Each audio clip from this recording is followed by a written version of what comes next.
You can choose a life of ease and comfort, or you can choose a life of service and adventure. Which one of those, when you're 90 years old, are you going to be more proud of?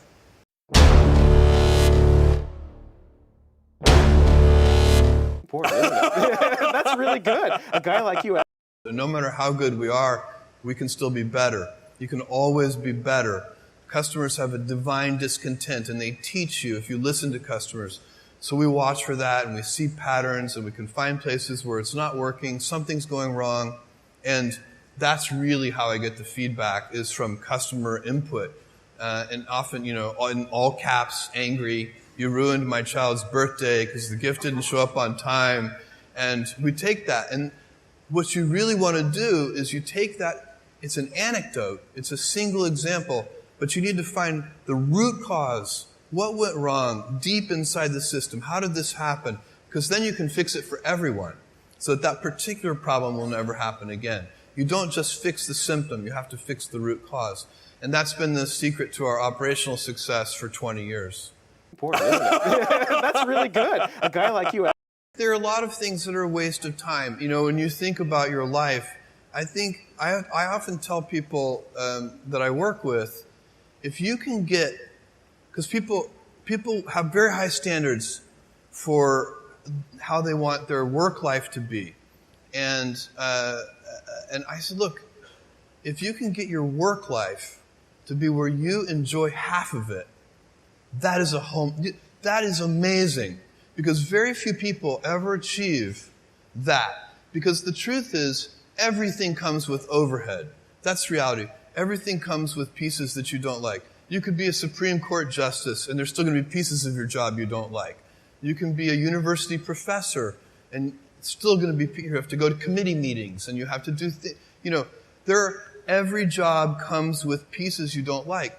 And we need to say, that's part of it. And not resent those pieces, or try not to, but also try to minimize them. I tell senior executives, you should have the least stress. There's this weird, I think, false idea that CEOs, I'm a CEO, there's this false idea that CEOs are under the most stress. Well, I look at that, I'm like, why? You're in charge. Why don't you delegate the stress? It's your choice. And so you have to figure out how to set up your life in such a way that you can minimize the things. And I find people don't dislike hard work. What people dislike is being out of control. Like they can't control their life. They can't control their environment. This happens to me when I get overscheduled. I hate being overscheduled. I want some time to be able to think and free myself. We all have the same amount of time in the world. Nobody has more time than anybody else. And when you become a very successful person, one of the things, you start to get overscheduled. You have this event. You had to agree to do this. And maybe last night you were like, why did I agree to do this? I have to go on stage tomorrow. I wish I were really with my family. And, or I hope maybe not this case. Let's say that you like this one. But in general, that kind of thing happens. And so you have to guard your time and try to stay a little bit flexible. So that's, for me, it's not a waste of time, but I like to have some freedom of movement rather than having every minute of every day scheduled. Important, isn't it? That's really good. A guy like you. So a young person starting their career, I think there are probably a lot of things. Some of them are very well known and people have heard them many times. They're still true. One of those that you should always focus on, a young person should find something that they're passionate about to do. And that's not going to surprise anyone. It's a clear thing to do. It's very hard. If you don't love your work, you're never going to be great at it. I think the other thing I would suggest to any young person, even before they start their career, is to really think about their choices. Because I find young people, and I when I was young, I made this mistake too. you can get very fixed on your gifts. So everybody has gifts. You have gifts and you have things that you didn't get gifted. Maybe you're extremely beautiful. Maybe you're extremely good at mathematics. There are a lot of things that you can be given. But those things can confuse you because they're not the things that construct your life. It's your choices that construct your life, not your gifts. You can celebrate your gifts. Be proud of them. Be happy of them. Actually, don't be proud of them. Be celebratory of them. But you can't be proud because they're gifts. They were given to you. You didn't earn them. You can only be proud of the things you earn. And so, as I got older, I started to realize I wasn't proud of my gifts. I was always good at school. School was always easy for me. And I was always proud that I was a great student. I got A's in all my classes. I was good at math, all of that. And I thought that's who I was. But it's not true. Those are the things that are gifts. What was hard for me is deciding to work hard, deciding to use my gifts in certain ways, to challenge myself, to do things that I didn't think I could do, to put myself in uncomfortable situations. I would say to a young person, you can choose a life of ease and comfort, or you can choose a life of service and adventure. Which one of those, when you're 90 years old, are you going to be more proud of? Important, isn't it? That's really good. A guy like you. We only have a few principles at Amazon, kind of core values that we go back to over and over again. And if you looked at each of the things that we do, you would see those run straight through everything. So the first one, and by far the most important one, is customer obsession. And we talk about it as customer obsession as opposed to competitor obsession. And I have seen over and over again companies talk about that they're customer focused, but really when I pay close attention to them, I believe they are competitor focused. And that's just a completely different mentality. By the way, competitor focus can work, but I don't think it works in the long run as well as customer focused. For one thing, once you're the leader, if your whole culture is competitor obsessed, it's kind of hard to stay energized and motivated if you're out in front. Whereas customers are always unsatisfied. They're always discontent. They always want more. And so no matter how far you get out there in front of your competitors, you're still behind your customers. So they're always pulling you along. So customer obsession is a deep principle that underlies everything we do. Important, isn't it? That's really good. A guy like you. And so the real question for me is, how do you go about maintaining a day one culture? It's great to have the scale of Amazon. We have financial resources. We have lots of brilliant people. We can accomplish great things. We have global scope. We have operations all over the world. But the downside of that is that you can lose your nimbleness. You can lose your entrepreneurial spirit. You can lose that kind of heart that small companies often have.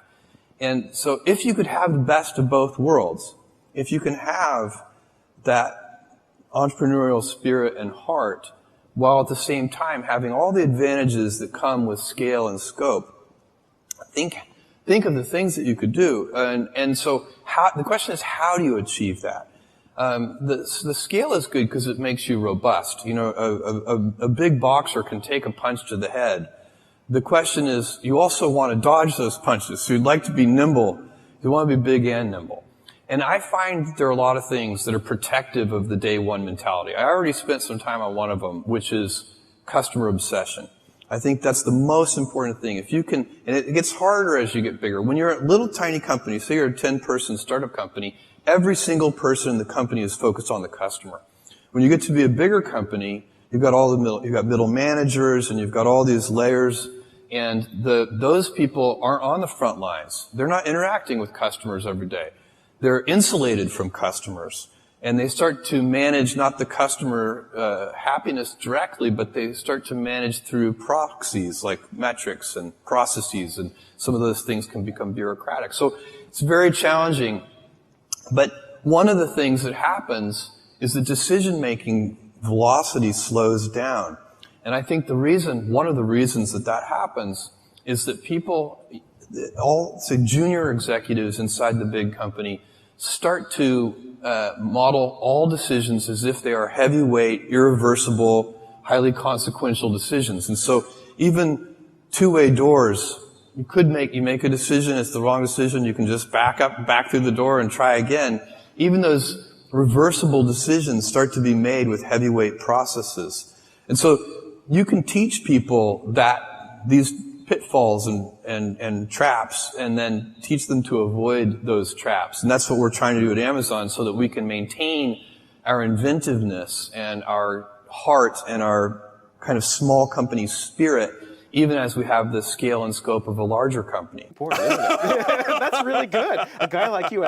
If the stock is up 10% this month, don't feel 10% smarter, because when the stock is down 10% some month, you're going to have to feel 10% dumber, and it's not going to feel as good.